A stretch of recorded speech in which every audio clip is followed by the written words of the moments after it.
আসসালামু আলাইকুম। দর্শক দেখুন, আমার চাচা ওই যে গরুর গোশত উল্টিয়ে দেননি, গরুর গোশতগুলা কত সুন্দর দেয়া যাইতেছে, হ্যাঁ? চাচা দেখছেন নি পানি দিয়ে দিছে। কি সুন্দর পানি। পানি দেওয়াতে তো যে আওয়াজ হইছে পানির আওয়াজ বুঝছেন? মাংসগুলো এখন ধুয়ে নেওয়া হবে। এই যে গরুর মাংস আরকি। তো দর্শক এখানে কয় কেজি গরুর মাংস আছে আপনারা অবশ্যই কমেন্টে জানিয়ে যাবেন। দেখেন আরেক দিক দিয়ে চুলে এটা জ্বলতেছে, ওইটা জ্বলতেছে। এই যে আরেক জগ পানি ঢেলে দিছে। ওই দেখছেন নিবা হচ্ছে কি করতেছে, মুরগির রানগুলারে বাচ্চা বাচ্চা আগে দিব, মানে বাঁচবে বুঝছেন, মানে তারা তো সহজ কামটা আগে করে লাগবে বুঝছেন নি। আর এই গরুর গোস কিন্তু দিব আমার চাচা, ঠিক আছে।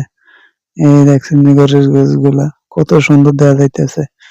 তো অবশ্যই আপনারা জানাবেন এখানে কি হাড্ডি পেশি আছে না চর্বি আছে না মাংস আছে, অবশ্যই জানাবেন। দেখছেন নি এই যে লাড়া দিতে আছে আমার চাচা, আর এই দিক দিয়ে তো চুলা জ্বলতে আছে, আরেক দিক দিয়ে এই যে বাউসি ইয়া করতেছে, মানে মুরগির মাংসগুলা বাঁচতেছে আরকি, বড় ছোট আরকি।